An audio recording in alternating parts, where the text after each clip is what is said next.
Welcome once again to my YouTube channel on Cesar's Urban TV Vlog. Today I'm going to share to you the update of my front garden here in Quezon City. Kaya sama lang po kayo. Ito na yung sa loob ng aking front garden dito. Yan. Makikita po ninyo yung mga pananim rito, iba't iba. Merong ornamental, merong mga fruit trees. Dito simulan natin. Ito yung kalamansi na more than 2 years na. Yan. Ito naman last month binili ko to na seedlings na. Yung figs. Yan. Iraqi figs to. Ito naman yung kalmit na medyo malaki-laki na rin. Tapos dito, iba't iba, merong desert rose. Yan. Merong dragon fruit na nagsisimula na rin. Ito yung mga ornamental plants, bayana, oregano, aloe vera. Yan, makikita po ninyo. Meron ding mga spider plant. Ito lahi ito ng pothos pero variegated siya. Ito snake plant. Ito palm tree. Yan. Kita niyo. May mga tanim ako ritong ito. Tomato. Ito mangga to na pinopropagate ko. Naman rambutan. Ayan, rambutan yan. Mga seedlings. Itong sili ko, ewan ko ba't ano nangyari. Nangungulunto yung mga dahon. Matanda na to eh. 3 years na siya. Yan. Ito naman giant chico. Kabibili lang namin na seedlings. Yan. Meron ding seedlings dito ng papaya. Yan, iba't iba na yan. May mga gumabela, spider plants. Yan.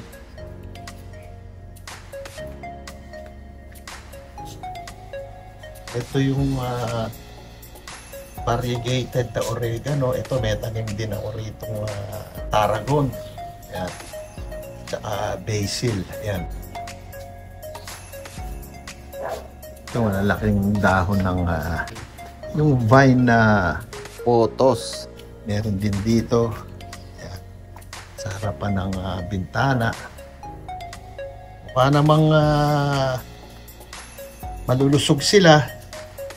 Ito rubber plant, yung Ficus elastica. Yan. Oregano. Ito yung dilaw na luya. Anong tawag dito? Yung turmeric. Tapos meron din ditong rubber plant, yung Ficus elastica. Yan. Dito sa loob po yan. Kaya mukha naman lahat sila ay malulusog.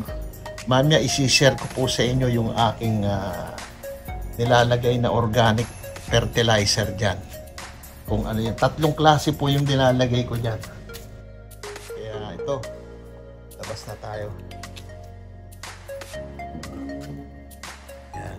Ito na yung sa labas ng aking front garden. Ito, bayabas na mababa pero namumunga siya.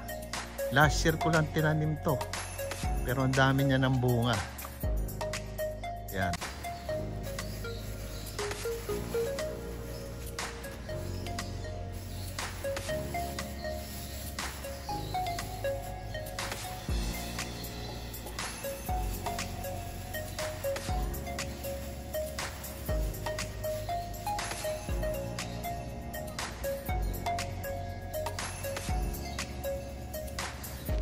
Gagawin natin ngayon na cocover natin tong bunga na to, and the purpose of this is to prevent insects from attacking the fruit. Yan.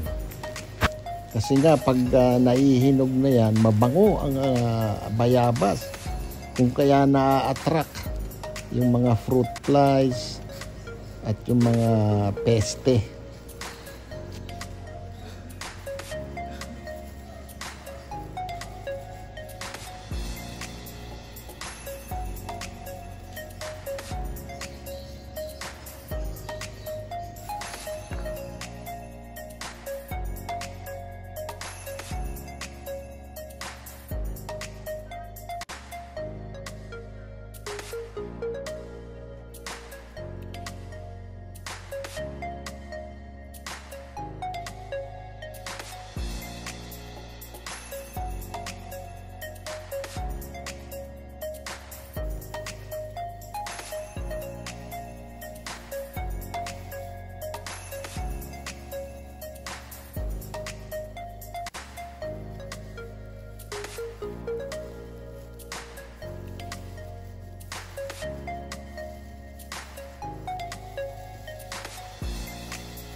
Yun.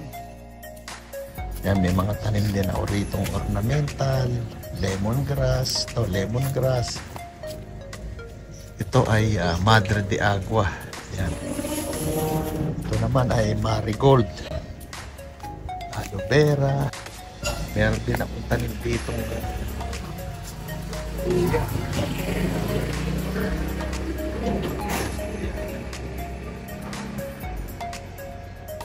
Ito mga ornamental din doon sa bed box. Meron dragon fruit na 3 stem, 4 pala, may maliit.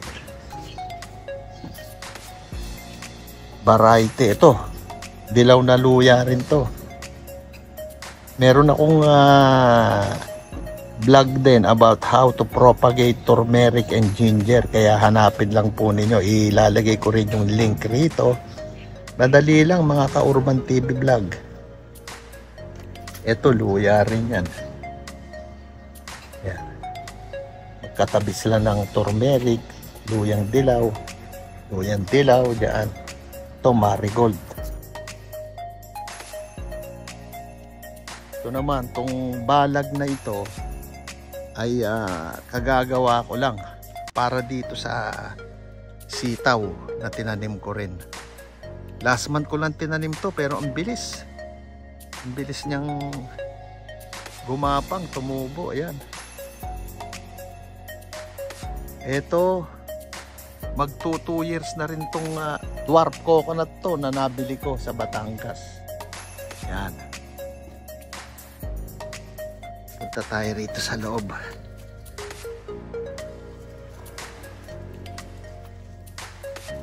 Ito, patani ito. Patani. Ayan, gumagapang din. Ito naman okra, 1 month na siya. Ayan, okra yan. Ayan, ito marigold, alokbati, more okra here, alokbati, lemongrass, more okra here. Ayan. Ayan. Ito namang makapal na nakikita nyong mga gumagapang ng mga maraming daon. Ayan po ay blue ternate. Blue ternate tsaka white ternate. Ito blue, purple. Blue ternate. Ito naman white ternate. Magandang gawing tipo yan.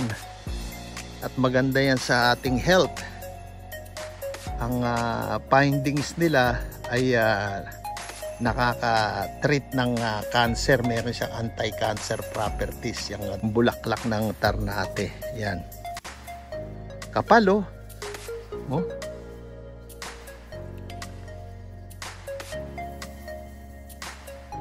Sabi nila nakakalinaw rin ng mata. Kaya hindi na ako masyadong nagkakape mga ka-Urban TV vlog. Yan na lang ang mas madalas kong iniinom. Okay, ito pa. Update rin. Ito. Itong papaya na to, magti 3 months na. Ayan. Nagsisimula ng mamulaklak. Kala ko nga mamamatay ito nun eh. Kasi naputol na to eh. Kaya inano ko eh, yung nilagyan ko ng tukod. Pero namumulaklak na siya. Ayan oh. Ayan na yung bunga niya oh. O, nagsisimula ng mamulaklak. Babae siya. Pero to, yan. Mulaklak rin. Meron din ditong isa pa. Ito, hindi pa masyado to. Pero hopefully, mamulaklak rin at mamunga. Yan. Tapos itong aking tanim na avocado. Actually, tanim to nung aking anak. Yan. 7 years na yan. Namunga na yan last year. At napakinabangan na rin kahit pa paano. This year, namulaklak siya pero nagbagsakan. Kaya hopefully, next year mamunga ulit siya. Tapos na ang season ng avocado ngayon eh. Meron din akong gustong i-share sa inyo yung tanim kong kalamansi na magmamartot ako. Kaya sama lang kayo.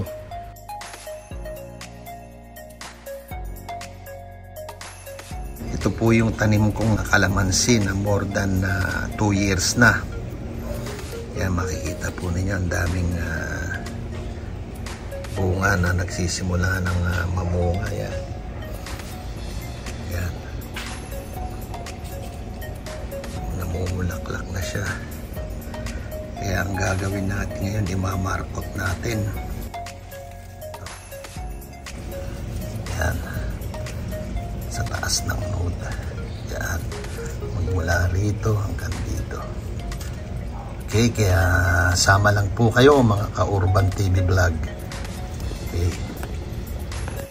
Ang mga kailangan natin sa pagmamarkot ito, of course, yung knife, tapos itong cable ties, ito itong aloe vera stem, yung pang plastic na pambalot, at itong coco pit. Okay, kaya tara na mga ka-Urban TV Vlog, simulan na natin. Ayan, yan. Okay. Ito palang kalamansi ko na more than 2 years na po ay markoted rin to. At prolific to. Almost all year round namumunga yan. Makikita ninyo yung mga bunga niya. Nagsisimula ng lumaki. At may mga sumusunod pang namumulaklak. Ayan o. Ito yung mga bunga niya. Nagsisimula na rin mamunga. Ayan. Simulan na natin.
Ihanda na natin yung medium natin na ilalagay sa palibot ng imamarkot natin na kalamansi. Ito.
Bago po tayo magwakas ay gusto ko ring i-share sa inyo ginagamit na organic fertilizer. At unang-una sa pagtatanim po ay kailangan natin gumamit ng mga fertilizer. Organic, pwede rin yung nabibili sa mga gardening shop, yung mga chemical. Pero ako ang ginagamit ko ay organic.